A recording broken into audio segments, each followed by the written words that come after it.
ऐसे अनेक चरित्र पीपा जी के चरित्र में आएंगे, एक दो नहीं, अनेकों चरित्र इस प्रकार के पीपा जी के चरित्र में आवेंगे। आप लोग थोड़ा अपनी छाती को कर्री करके कथा में बैठना, प्रेम से श्रवण करना। अति भक्ति के चरित्र अनुकरणीय चरित्र नहीं होते हैं, इनका अनुकरण सामान्य जीव कर भी नहीं सकता है। वहां तक उस बेचारी की निष्ठा कहां जाएगी? हमारी तो निष्ठा क्षण क्षण में बदलने वाली है, निष्ठा है ही कहां? ईमानदारी से देखें तो किसी की निष्ठा नहीं है। हमारी निष्ठा तो स्वार्थ से सनी हुई है। स्वार्थ जब तक पूरा हो रहा है, सबकी बात नहीं कह रहे हैं, प्रायः जो लोक की बात है वो यही है कि जब तक हमारा जहां से स्वार्थ संपन्न होता है तब तक हम निष्ठा का प्रदर्शन करते हैं, और स्वार्थ की पूर्ति में बाधा उपस्थित होती ही फिर कहते अरे बाबा तो खराब हैं, बाबा अच्छे ना है, हमारी कछु निष्ठा नहीं, बाबा तो ऐसे हैं, बाबा तो ऐसे हैं। निष्ठा की बात। इसलिए भक्तमाल ग्रंथ के संबंध में कहना, सुनना, लिखना, बोलना ये भी बहुत कठिन काम है। हमारे ब्रजमंडल के पूज्य श्री पंडित जी महाराज कहा करते थे, ये पंडित पछाड़ ग्रंथ है, भक्तमाल पंडित पछाड़ ग्रंथ। इसका मतलब पंडितों का पांडित्य फेल है इसके आगे, क्योंकि वे समझे नहीं पाएंगे इन चरित्रों को। ऐसा अद्भुत ग्रंथ श्री भक्तमाल है। भक्तमाल के परम रसिक श्रोता श्री लाडली लाल जी, भगवान को भक्तों का चरित्र अतिशय प्रिय है। इसलिए भगवान की प्राप्ति का उपाय सरल यही है, जो हरि प्राप्ति की आस है तो हरि जन गुण गाय, नतर सुकृत भुजे बीज ज्यों जन्म जन्म पछिता है। भगवत प्राप्ति के विलासा चित्त में होए तो भागवतों के चरित्रों का गायन, भक्तों के चरित्र उनको कहना और उनको सुनना और उनका संग्रह करना, उसकी महिमा क्या है? भक्त दाम संग्रह करे कथन श्रवण अनुमोद, सो प्रभु प्यारो पुत्र ज्यों बैठे श्री हरि की गोद। भक्तों के चरित्रों का संग्रह करता है, कथन श्रवण अनुमोद कहता है, सुनता है अथवा अनुमोदन करता है, तो सो प्रभु प्यारो पुत्र ज्यों बैठे श्री हरि की गोद। सप्तावरण भेद करके और भगवान की नित्य अंक को सदा सर्वदा के लिए प्राप्त कर लेता है। सो प्रभु प्यारो पुत्र ज्यों बैठे श्री हरि की, बहुत ही श्रेष्ठ साधन। आप लोग कई बार सुन चुके हैं, हर साल महात्म हो अपेक्षित नहीं है, क्योंकि फिर उसमें कथा का भाग कमती हो जाएगा। भक्तमाल के महात्म को वैष्णोदास जी ने लिखा है, उसमें कई चरित्र लिखे हैं। एक चरित्र तो ये लिखा है कि श्री गोवर्धन दास जी महाराज रामत करते करते गोविंद देव जी गए, वहां वैष्णवों के आग्रह पर गोविंद देव जी के मंदिर में कथा हुई, और कथा बीच में ही विराम दे करके वो सांभर की रामत करने चले गए। सांभर की झील है राजस्थान में, वहां से रामत करके रामत गए, बगद फिर आए, फिर बगद के आगे लौट के आए तो श्रोताओं से पूछा, बोले कहां तक कथा हो गई थी? श्रोता तो सब श्रोता ही ठहरे, किसी को ध्यान ही नहीं था कहां तक कथा हुई थी। अब महीना भर पीछे लौट के आए हैं गोवर्धन दास जी। तो ये सुन करके गोवर्धन दास जी बोले कि ऐसे अरसिकों के मध्य में कथा नहीं कहूंगा, हम तो वृंदावन में ही कथा कहेंगे, हम नहीं कहेंगे। पोथी बंद कर दी, बंद कर देनी, पोथी बंद कर दिया। श्रोता दुखी हो गए, ठाकुर जी को सहन नहीं हुई। तब गोविंद देव जी जयपुर पहुंच चुके थे, गोविंद जी के सामने ही कथा हो रही। तो श्री गोविंद देव विख्याता, कही पुजारी सो यह बाता। गोविंद देव जी ने अपने पुजारी गोस्वामी श्री राधा रमण जी से बुला करके कहा, गोसाई जी बाबा से कह दो कि श्री रैदास जी तक की कथा हो चुकी है। श्री रैदास भक्ति की गाथा, भई कहो अब आगे नाथा। हे नाथ आगे कहिए। सुन सुपुजारी के दृगन, पानी बहो अपार, या के श्रोता आप हैं, कीनी हरि निर्धार। इसके श्रोता भगवान है, यह निर्धार करके प्रकट करके बता दिया। रोते हुए पुजारी आए, बोले ठाकुर जी ने ऐसा कहा। गोवर्धन दास जी का भी मन ललचा गया। ठाकुर जी का प्रश्न पत्र थोड़ा सा और कठोर कर दिया उन्होंने। गोवर्धन दास जी बोले कि आपसे तो ठाकुर जी ने कह दिया, हमसे कहने में क्या शर्म लग रही है? यदि कथा सुनने की इच्छा है तो हमको भी सुनाकर कहें, कहां तक कथा हो गई है, हैं? तो ठाकुर जी मंदिर से बोले, व्यास जी गलती आपकी है। भक्तमाल कथा के पहले नंबर के श्रोता तो हम हैं और दूसरे नंबर पर और दूसरे हैं। तो पहला जो प्रधान श्रोता हो पूछना भी उसी से चाहिए। आपने हमसे पूछा कब? आप तो हमको कुछ मानते नहीं थे। आपने जिन श्रोताओं से पूछा वो नहीं बता सके। हम पहले नंबर के श्रोता हैं, इसलिए हम बता रहे हैं। रैदास जी तक का चरित्र हुआ है, वहां से आगे की। इस कलिकाल में श्री गोविंद देव जी के वचनामृत श्रवण का अवसर गोवर्धन दास जी को तो मिला ही, सभी वैष्णवों को ठाकुर जी की वाणी सुनने का अवसर मिल गया। फिर तो महाराज संपूर्ण भक्तमाल की कथा हुई। दूसरा चरित्र है कि श्री प्रियादास जी महाराज, भक्तमाल की टीका करता, भक्ति रसबोधनी टीका के रचयिता प्रियादास जी महाराज नित्य प्रति वृंदावन में कथा कहते। भक्तमाल की नित्य प्रति कथा होती। उस कथा में बड़े बड़े लोग कथा श्रवण करने, सब संत महंत सभी आते। एक बार सभी वैष्णवों ने प्रार्थना की, महाराज एक ऐसा उत्सव हो, आप चलें और हम सब संत आपके पीछे पीछे चलें। 84 कोस ब्रज में आपका भ्रमण हो और हर गांव में भक्तमाल की कथा हो। कैसा रहेगा? 84 परिक्रमा भी हो जाएगी और भक्तमाल की कथा भी हो जाएगी। बस इतना है कि हम लोग सब विरक्त साधु हैं, ब्रज से बाहर जाने का नियम नहीं है, ब्रज में ही विचरण करना है। तो ये नहीं रहना चाहिए कि 40 दिन में परिक्रमा पूरी होगी कि 80 दिन में पूरी होगी। साल, 2 साल, 10 साल, 5 साल जितना लग जाए। जहां जिस गांव में मन लग गया, महीना 4 महीना वहीं रह जाए, क्या करना है? वहीं कथा कीर्तन हो, फिर आगे बढ़ो। ऐसी फिरत फिरत होडल जा छाए, 84 कोस की परिक्रमा में होडल आता है। जैसे होडल पहुंचे, वहां के महंत श्री लालदास जी महाराज, उन्होंने कहा कि अब तो पूरी कथा ग्रंथ की यहां हो जाएगी, तब आगे बढ़ने देंगे। भक्तमाल की कथा तो सालों में पूरी होने वाली कथा है, वहां कथा होने लग गई। प्रियादास जी जैसे वक्ता हूं, जो स्वयं टीका करता हूं, तो क्या कहना। आज से करीब 350 वर्ष पुरानी, 400 वर्ष पुरानी घटना है। सब प्रेम से कथा होने लग गई और उस कथा में खूब भोज भंडारे होने लग गए। भक्तमाल की कथा में भोज भंडारे भी होते हैं, ये हमारा अनुभव है। एक गांव में पूज्य बाबा श्री अपने श्री वेणु विनोद कुंज वाले महाराज जी, उन्हीं का क्षेत्र है उधर बड़वानी के तरफ। बड़वानी और चूली गांव, ये सब महेश्वर, ये सब उन्हीं का क्षेत्र है। तो महेश्वर मंडलेश्वर के निकट एक चूली गांव, वहां भक्तमाल की कथा हुई। दीनबंधु दास भी साथ में थे, कई संत थे साथ में, गोरेलाल जी वाले महाराज जी थे, बाबा लेवली शरण जी थे। वहां कथा हुई।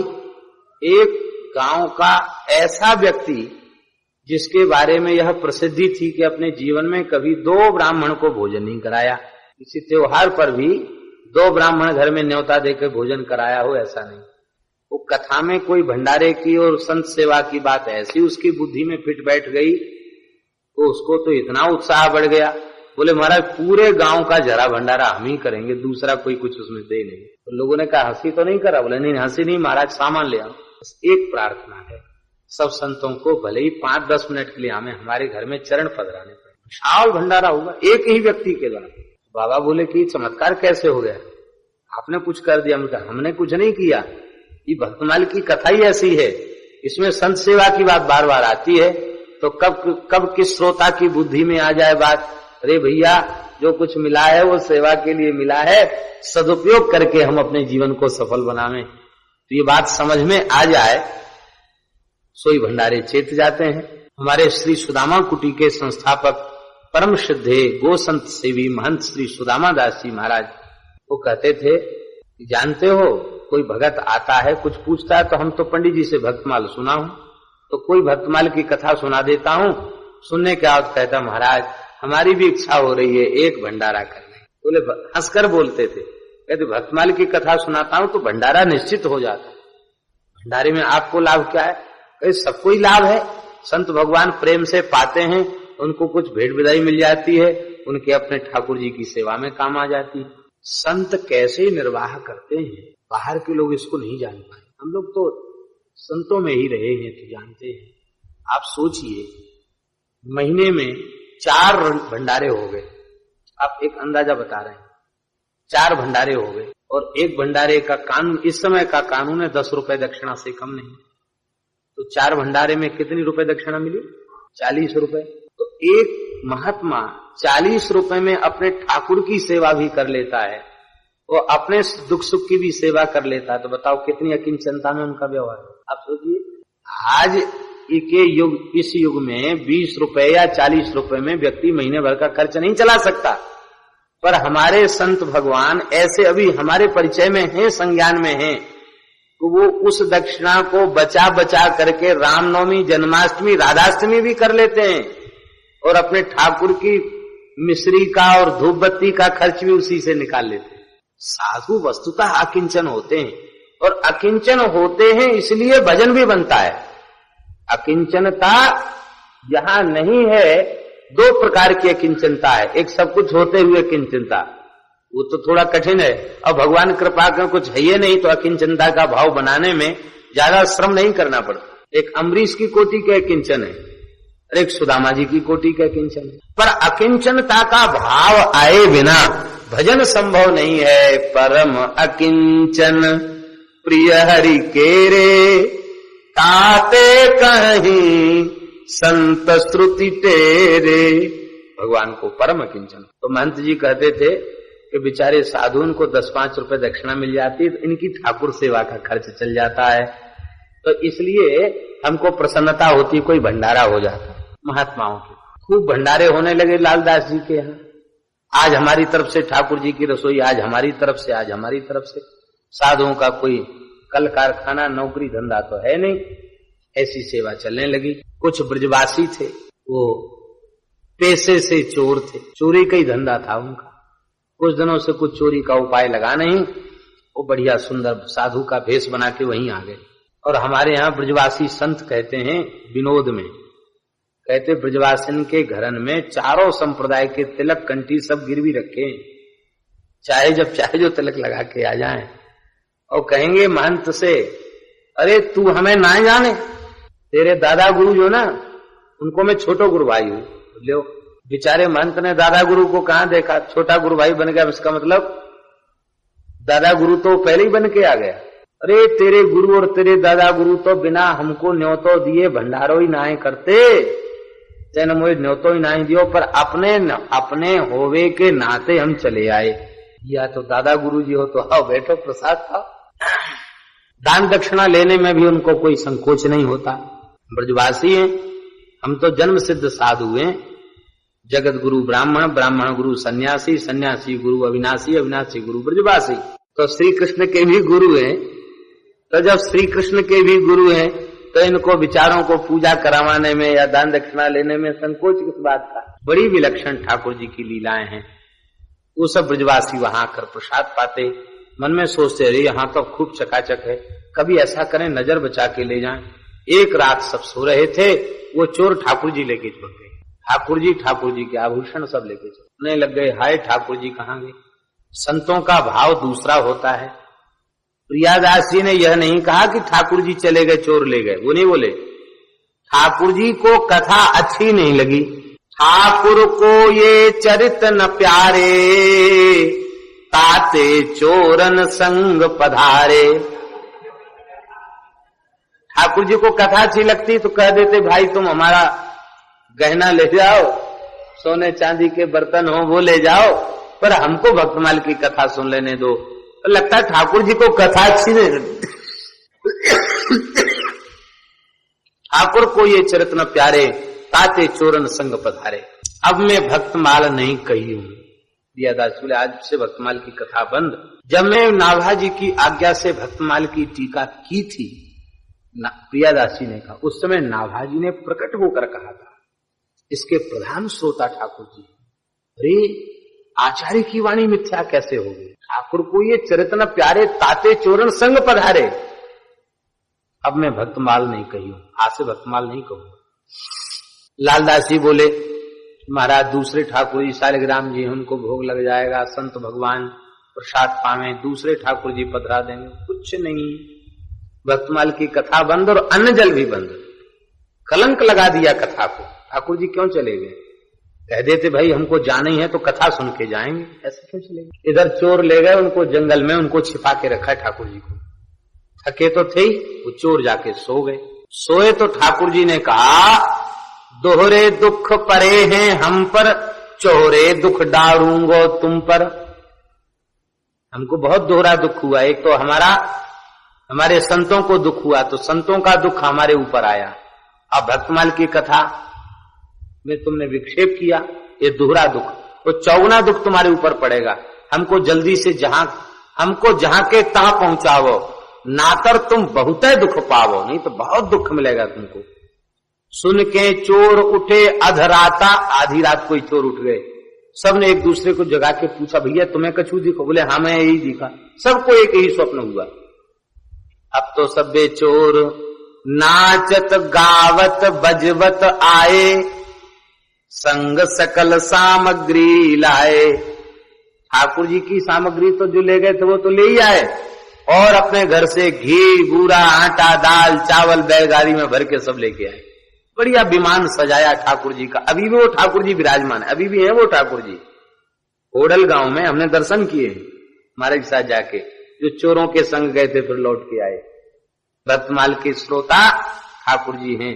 महाराज जी के साथ हम 84 कोस की परिक्रमा सन 84 में गए थे। तो महाराज जी गए तो वहां महाराज जी ने यही कथा सुनाई, और संभवतः करमेती बाई का चरित्र वहां ठाकुर जी को महाराज जी ने सुनाया था।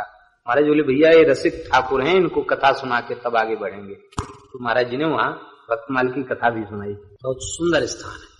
तो वो सब फूल डोल सजा कर ठाकुर जी को लेके आए।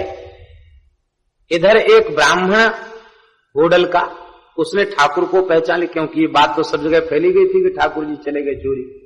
और सवेरा होते ही, अभी किसी ने स्नान ध्यान नहीं किया, सब रो रहे थे बैठे बैठे। ब्राह्मण ने आकर सूचना दी, बड़े जोर शोर का नगर संकीर्तन होते हुए ठाकुर जी आ रहे हैं। अब सब साधुओं ने फटाफट स्नान किया, तिलक स्वरूप धारण किए, खोल करताल मृदंग संभाले और ठाकुर जी की अगुवानी के लिए चले। अब तो चोरहु कछु कही सके न बतियां, दृग भरी आवत फाटत छतियां। चरणों में गिर करके रोने लगे, महाराज हमारे अपराध को क्षमा करो। ठाकुर जी ने ऐसा ऐसा अनुभव दिया, ठाकुर जी को लेके आए हैं। अब तो बड़ा जोर भंडारा हुआ, और चोर सब जो थे ना, वो सब प्रियादास जी के शिष्य हो गए, वो सब भगत बन गए। उन्होंने संत सेवा का व्रत ले लिया। एक ये कथा, माने कथा का जो नित्य का समय था ना, वो समय में अंतर नहीं पड़ा और ठाकुर जी लौट के आ गए।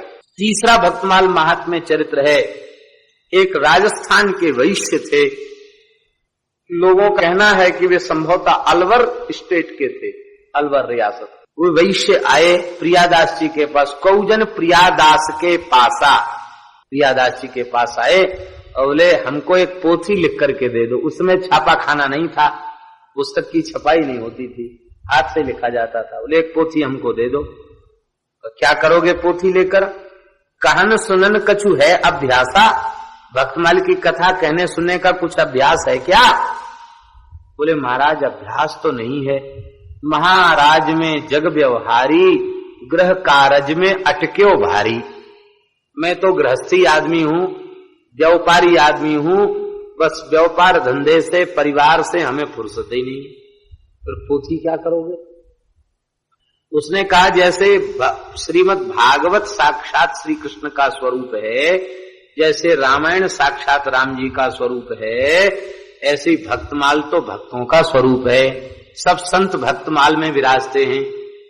तो जब आप पोथी हमको दे देंगे, हमारे घर में भक्तमाल की पोथी रहेगी, तो हमको विश्वास रहेगा हमारे घर में सब संत विराजे। और मैं अपने लड़के बच्चों से कह जाऊंगा कि जब मैं मरने लग जाऊं तो हमारी छाती पे धर देना, मरती बार ये पे धरी हो, इतने साधुन संग उबरी हो। ऐसे तो भजन किया नहीं, छाती पे भक्तमाल की पोथी मरते समय रहेगी तो इतने साधुन संग उबरी हो, इतने साधुओं के संपर्क के प्रभाव से मैं भवसागर से पार उतर जाऊंगा। कहते सुनते ही प्रियादास जी के नेत्र भर आए। धन्य है भैया, तू भले ही वैश्य है और अपने को जग व्यवहारी और प्रपंची कह रहा है, पर ग्रंथ के प्रति तेरी जो श्रद्धा है वो अतिशय आदरणीय है। तो प्रियादास जी ने स्वयं अपने करकमल से पूरा श्रम करके पोथी, टीका और कवित्त पूरा लिख करके, मूल छप्पे और कवित्त पूरा ग्रंथ लिख करके प्रियादास जी ने दिया, और ग्रंथ लिख करके दिया, लिख करके ले जाओ महाराज, ले गया। उसने एक ताक में रख दिया, ताखा होता ना दीवाल में, ताक, एक छोटी सी अलमारी जैसी, उसमें रख दिया, आले में रख दिया पोथी को कपड़े में लपेट के। अब रोज रोज पूजा दंडोत करे सो नहीं, बस एक दिन रख दिया, हो गया। अब अपने धंधे व्यापार में, संसार के काम में, झूठ सांच के व्यवहार में लगा रहे। मृत्यु का समय आ गया, यमदूतों ने आकर उसको पकड़ लिया। यम के दूतन आय दवायो, ध्यान पूर्वक सुने, यम के दूतन आय दवायो, दई त्रास अरुकंठ रुकायो। क्योंकि जीवात्माओं को मृत्यु के काल में ले जाने की सेवा यमदूतों की ही।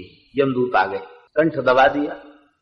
अब तो एकदम छटपटा रहा था, हाथ पैर फेंक रहा था, अब बोल नहीं पा रहा था कफ के जोर के कारण, पर बार बार उसके दिमाग में आ रहा था, अरे हम पोथी लेके आए थे, छाती पर पोथी होती तो जमदूतों का ये यातना हमको सहन नहीं करनी पड़ती। उसने धीरे से नैन सैन दे कही सुबाता, आंखों के सारे से उसने बात कही, उंगली धीरे से उठाई, आंखों का इशारा दिया। तो बड़े लड़के के समझ में आ गया कि बाबूजी कह रहे थे कि जब मरेंगे तो ये पोथी लाए वृंदावन से, ये पोथी छाती पर रख देना। तुरंत वो दौड़ के गया और पोथी के बेस्टन पे तो महाराज धूल चढ़ रही थी, क्योंकि रोज कोई सेवा पूजा थोड़ी हो, वही पोथी छाती पर रख दिया। जैसी छाती पर पोथी रखी, बोले धरत ही यम के दूत भजेयों, सूरन के आगे कायर ज्यों। सूरवीरों के आगे जैसे कायर भाग जाते हैं, ऐसे यमदूत छोड़ के भाग गए। अब तो कंठ खुल्यो, कंठ खुल गया, कंठ खुल्यो नैनन जल धार्यो, हरे कृष्ण गोविंद उचार्यो। कंठ खुल्यो नैनन जल धार्यो, हरे कृष्ण गोविंद उचार्यो। हरे कृष्ण गोविंद उच्चारण किया, और जैसे ही हरे कृष्ण गोविंद उच्चारण किया, अब तो पुत्र न बोले पिताजी मर के जी गए। जैसे लगता था तो मरी जाएंगे, अब तो लगता फिर जी गए। मुख पर प्रसन्नता आ गई, छा गई। बड़े प्रेम से पिता का स्पर्श करके पुत्रों ने पूछा, पिताजी पहले तो बहुत छटपटा रहे थे, व्याकुल थे, अब क्या हो गया? अरे बोले बेटा कुछ मत पूछो, जैसे ही पोथी हमारी छाती से लगी, कि छाती से पोथी लगते ही, छाती से पोथी के लगते ही चमत्कार हो गया। क्या चमत्कार हुआ? नाम देव रैदास कबीरा, सेना धना पीपा मति धीरा। कौन कौन? नामदेव रैदास कबीरा, सैन धना पीपा मति धीरा। नामदेव जी, रैदास जी, कबीर जी, सैन जी, धना जी, पीपा जी, श्री मीराबाई आदि आदि, रत्नाबाई, मीराबाई आदि आदि, ध्रुव, प्रहलाद, विदुर, अम्बरीश, अक्रूर, सुदामा, पौराणिक भक्तों से लेकर कलिकाल के जितने भक्त भक्तमाल जी में हैं, ये हजारों संत महापुरुष आकाश को घेरे हुए खड़े हैं। सभी भक्ति के आचार्य चरण आकाश में प्रकट हैं, जो भी भक्तमाल ग्रंथ में विराजमान हैं। और ये सब क्या कह रहे हैं? ठाढ़े शरण कहत है बाता, हमरे संग चलो अवताता। भगत जी अब आप हमारे साथ चलो भैया, अब ऐसे अवसर को हम खोना नहीं चाहते हैं। इतने संत हमें लेने आए हैं, अब हम संतों के साथ जा रहे हैं। यह कही राम कृष्ण उच्चारत, नयन मूंदि हरि को उर्धारत। प्राण त्याग हरिधाम सिधायो, बेतन के उर अति सुख छायो। बहुत सुख बेटों के हृदय में हुआ। श्री प्रियादास जी के नाती चेला वैष्णवदास जी महात्म लिख रहे हैं। वो कहते तिनको कुटुंब बनहि को आयो, तिनने सब यह चरित सुनायो।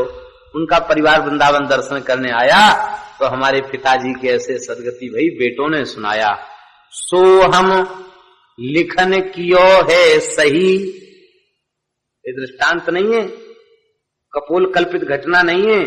सो हम लिखन कियो है सही, सब दिन भक्तन महिमा रही। चारों युग चारों वेद और सदा सर्वदा संतों की भक्तों की महिमा रही है। सब दिन भक्तन महिमा रही, शेष महेश जासु गुण गावे, तेऊ चरण रेणु मन लावे। आप ते अधिक दास को गावे, जन की महिमा कही नहीं आवे।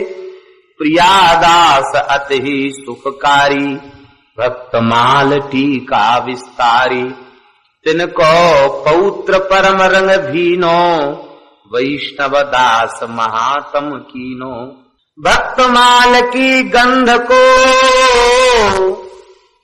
लेत भक्त अली आए, भेक विमुख ढिंग ही बसे, रहे कीच लपटाए। अंत में श्री वैष्णवदास जी कह रहे हैं, देखो किसी सरोवर में कमल का पुष्प खिलता है तो संतों का ऐसा कथन है, 1 योजन से भौरे को सुगंध आ जाती है। 1 योजन माने 4